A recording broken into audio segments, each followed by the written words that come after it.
People will buy their own shoes. People will buy their own gas cylinder. As to development, there is nothing to take away from the mountain. There is nothing going on. There is nothing. All the roads have stalled. Businesses are not working. SHA is not working.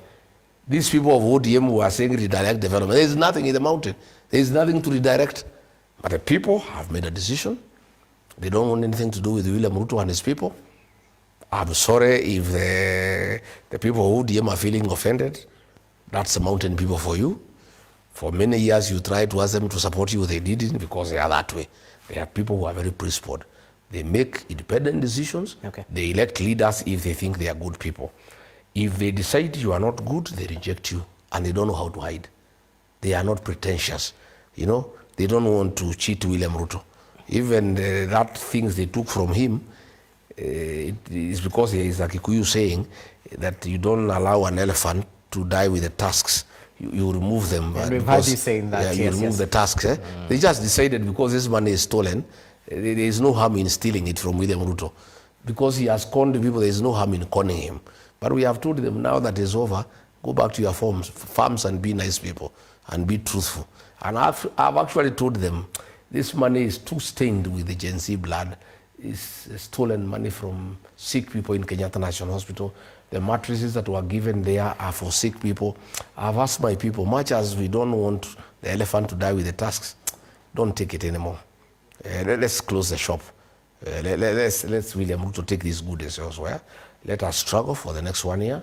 We'll elect our own government that is accountable, that will bring good governance, that will inspire economic growth, will respect human rights, and will not send goons to kill people. I'd like to, our people. Okay, let's push the conversation forward. I'm sure you're aware of the comments made by Cabinet Secretary for Public Service, Geoffrey Ruku, who's been calling for a split between Mount Kenya East and West. And of course, it's not the first time politicians are trying to split political blocks to serve their shifting national electoral interests.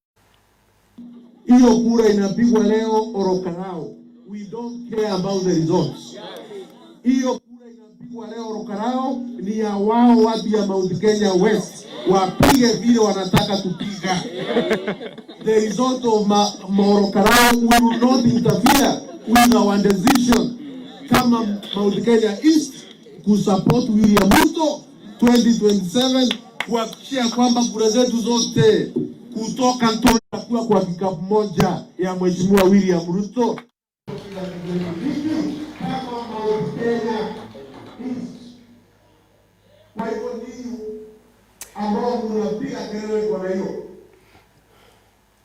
Okay, it's just a short bite from what he said. Of course, it's quite lengthy, but I'd like your reaction on this because you're heading to Meru and Embu for a political tour. Are you trying to counter what he's trying to? No. With this 50+1 provision, when this mountain is united against you, you have no chance of becoming president. So his scheme is to divide the mountain. This is one of the characters he uses to try to divide the mountain, but it's a waste of time. It's like dividing the mountain is like cutting the fig tree, the mugumo tree with a laser. It cannot happen, it cannot work. He has been trying to use Kimani Ichung'wa, another of his mouthpiece, to remove Kiambu from the mountain. The people have refused, you know? And William Ruto is doing, and that's why I was happy with Kindiki. At least for once, he said the mountain is one. I was quite pleased because I know the danger of dividing this mountain. But it will not happen. And it doesn't matter what Ruto does. It doesn't matter whom he uses. What William Ruto is doing is what Moi used to do. It's a Moi script. Moi ruled us for 24 years through division. Divide and conquer. Divide and rule. And we learned our lessons. Since 2002, we have never been divided and will never be divided. Okay. I'm not going to Meru because of this. I'm going to Meru 1. That is the land of my mother. I have not been home for a while, and you know, normally you don't stay for too long away from your parents and your siblings and your cousins and your people. Number 2, I am on a job to continue consolidating my base.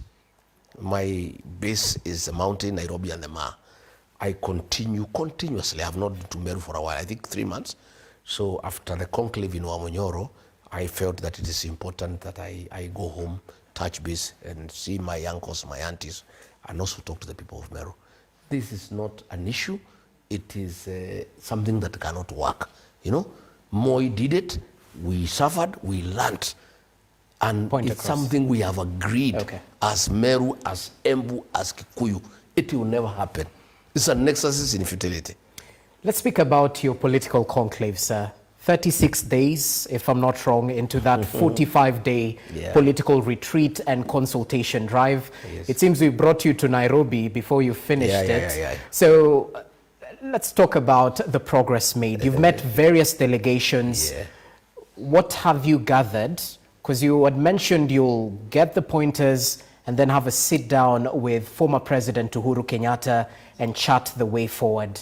What have you gathered so Well, far? Is there white smoke? Thank you very much. You brought me out of an because Remember, yeah. I come from a people who have gratitude. I am also going to bury the two young people who were killed by Ruto's police. And also I had to do some church function on Sunday. I am still talking to people. I'm still listening. And we have not reached a conclusion.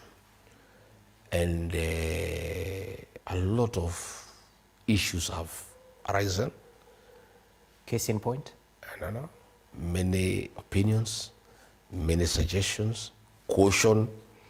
Talk to us. In Give fact- us something, sir. In fact, You're being evasive. in fact, the 45 days I had wanted are not enough. I need to open space, and I'll have to extend.